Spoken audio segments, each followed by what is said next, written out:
Hello everyone, welcome to मातृभाषा TV channel podcast. आज खबर रही कटक एक ऐतिहासिक बालीजात्रार आरंभ और स्मार्ट वाच बंचाइला जीवन।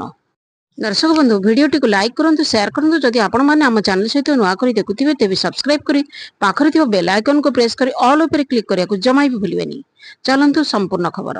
भोपाल एक घटना दिन स्मार्ट वाच चाहिदा बढ़ुला बेले ये घटनाटी घटी एप्पल वाच जीवन बंचाइला। हॉस्पिटल में पहुंचवा पर डाक्तर रक्तचाप परीक्षा करने को परामर्श देते। परीक्षा कला पर जना पड़ा जे तांकर रक्तचाप 180 रु 120 थिला, जहाको एक अत्यंत विपज्जनक स्वर बोली विवेचना करथिले डाक्तर। स्मार्ट वाच द्वारा सूचित हो जाइथिले जे तांको देह किछि असुस्थ अछि। से तुरंत घर को न फेरी हॉस्पिटल जाई पहुंचीतिले, फल रे तांकर जीवन रक्षा पाई जाइथिला। जदि आपण माने एही बड़ी लेटेस्ट ब्रेकिंग न्यूज देखा चाहती तेज आम चैनल सहित जोड़ी ही रुहतु। चैनल टी सब्सक्राइब करी पाखरे थिबा बेल आइकन को दबाई ऑल उपर क्लिक करिया को जमा भूलिबेनी। जदि ऑल उपर क्लिक करंती आपण चैनल माध्यम रे सठिक सूचना पाई परिबे।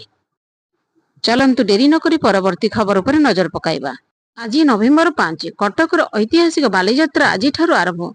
नवेम्बर भारत सबुठार बड़ खोला आकाश मेला मानक मध्य गोटे ऐतिहासिक बालीजात्रा उत्सव आज कटक रे आरंभ होईची, जहाँ ओडिशार समृद्ध ऐतिह्य, सामुद्रिक ऐतिह्य और सांस्कृतिक उज्ज्वलतार सप्ताह भरिया उत्सवर आरंभ को चिन्हित करुची। महानदी तटरे आयोजित बालीजात्रा प्राचीन ओडिया व्यापारी मानकर पूर्व दिग को वाणिज्य यात्रा को स्मरण कराए। यही उत्सवटी ऐतिह्य और आधुनिक आकर्षण को एकत्र कर राज्य को विभिन्न स्थान देश बाहर लक्ष लक्ष दर्शक आकर्षित करिथाए। आज खबर को यही रखुची, विदाय नेउची। ब्यूरो रिपोर्ट, मातृभाषा टीवी।